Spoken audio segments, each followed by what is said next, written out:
Ooh.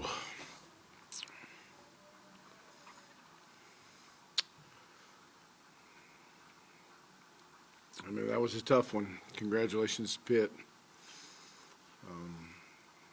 Disappointed we didn't get more stops. Disappointed we obviously couldn't convert on 3rd and short, 4th and short. I felt like after the first quarter we got a little rhythm offensively there. Felt pretty good in the second half, even had the one turnover, but we just couldn't get things into the end zone, couldn't score points, couldn't convert on short yardage. Defensively, I had a hard time getting pressure on the quarterback. I felt like in the first half, he was getting the ball out so fast. Pardon me. He was getting the ball out so fast, we didn't have much chance to get pressure, and then in the second half, I mean, he held the ball. We still didn't get much pressure. So, I mean, I know we're down a lot of guys and all that kind of stuff, but that don't mean we can't get first downs on 4th and 1 or score on 4th and goal from the 1 or play better. Andy.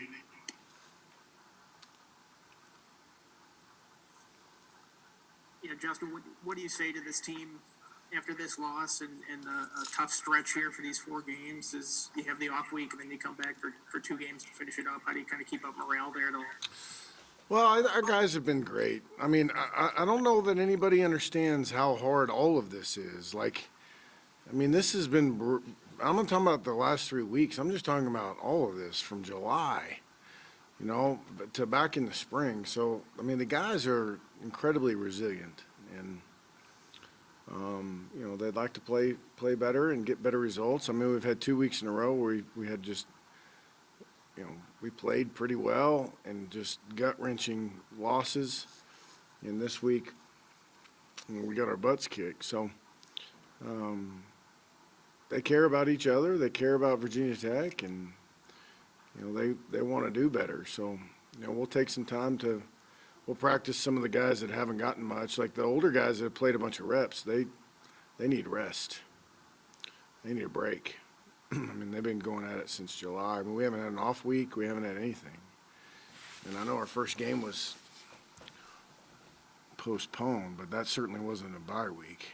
So those guys will get some rest. We'll rep some of the other guys and get ready for the stretch run. I'm not worried about that. We've got to find ways to play better or get over the hump, Mike Nisley. Yeah, Coach, with Turner out in the second half, you didn't complete a pass to a receiver. I mean, is it just a numbers game right now, hurting your ability to kind of get things going with the passing game, especially with Turner out in that second half? A numbers game, like what? What do you mean? Like personnel, like you don't have many options at receiver. Yeah, I mean, the next person is James and Tavion. So, I mean, that's where we're at. I mean, they're not going to line up in cushion and let you throw a quick out into the boundary.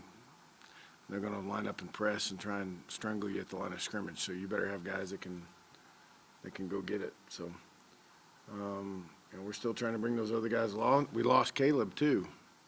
Caleb's the other guy that's been playing really well for us. He was out, so now you lose. You forget about.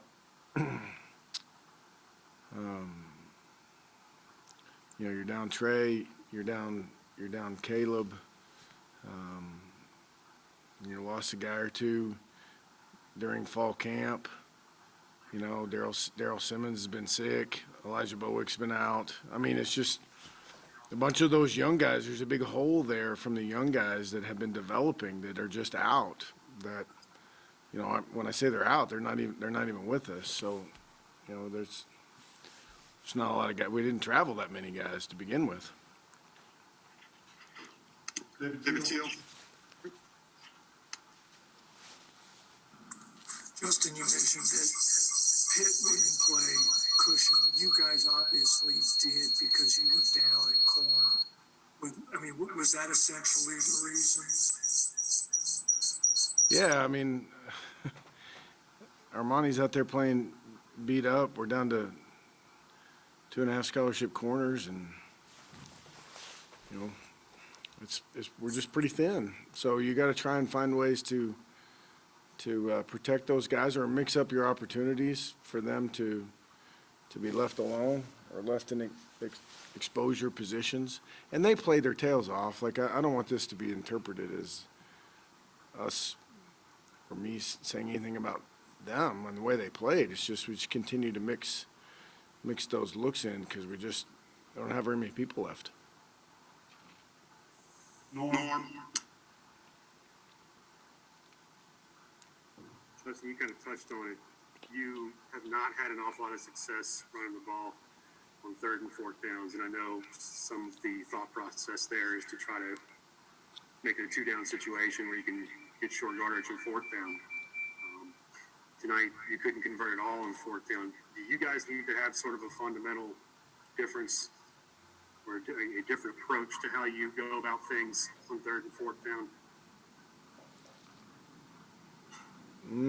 I don't know. Like you say, we need to drop back and throw the ball on 3rd and 8 on the plus 40. Is that what you're saying, or like, what do you mean?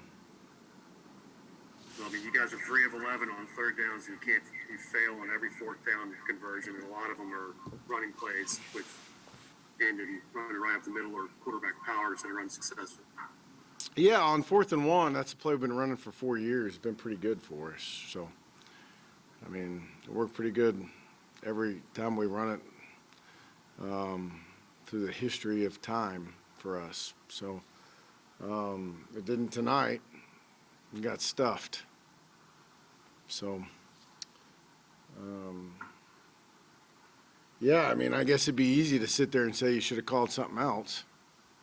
When you got a whole category or a whole log of that play in crucial situations being successful, it's pretty hard to go away from it. You struggled against Miami and Liberty in those situations too. Yeah, we couldn't get it to 4th and manageable. We couldn't. Like versus Miami, it was 3rd and 8, and we called the inside zone into cover 2, and our right guard got his ass whipped by the 3 technique. So I mean, that's the way it goes sometimes when you play good people. No. So then it's 4th and 7. So yeah, I mean, whatever. The philosophy is we're going to take 2 downs to get a first down. When you cross, as opposed to trying to kick a 57-yard field goal. It's a pretty common philosophy across college football. You guys blitzed an awful lot in the first half too, unsuccessfully, and couldn't get to them. And Pickett was able to have some receivers with some pretty big cushions. It seemed like. What was the thought process there? Yeah, I mean, we're trying to get him off his spot. I thought when we did pressure him and we did come free, he ran around us, and we couldn't get him in very many negative plays. I thought that hurt us. The few times that we were free, we couldn't get him on the ground, and when they did pick it up, he made us pay. Mike Barber.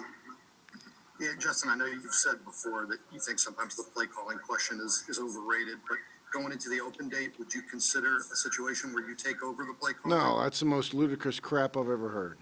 Next question. How would you follow-up. go ahead. Yeah, Justin, with the secondary, how limited are you and able to make second half adjustments? Like you mentioned, down to 2.5 cornerbacks. Is that part of the problem when you guys are trying to figure things out back there?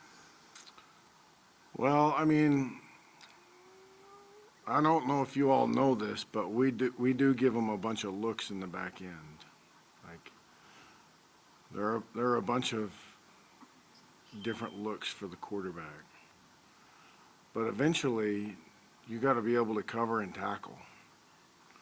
And when they're putting the formation into the boundary and we're playing man free and they're throwing a bubble into the boundary and getting 12 yards because we're not getting the guy on the ground, I mean, you can adjust that all you want, right? Like, we've got to do a better job executing the call or a better job teaching the call so that those things don't happen. But as far as adjusting coverage and trying to protect various places on the field. I mean, that's at the forefront of what we're trying to get accomplished. And then kind of a bigger picture question with, third straight loss and things kind of headed in the wrong direction. Fans are certainly frustrated. What's your message to them at this point? I know you mentioned kind of they might not understand everything that's gone on since July, but are you cognizant of some of that frustration?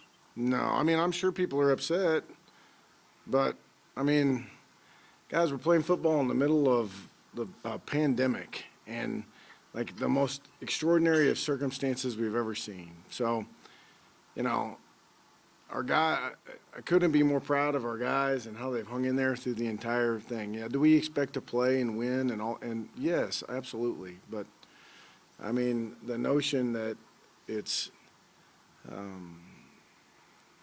something terrible is wrong or whatever is just ridiculous. I don't think anybody has any concept what these kids' life is like every single day trying to handle this. And does that mean should we still play better? Sure, absolutely. But I mean, let's take things in a little bit of context here. And we're going to keep fighting and battling our tails off, and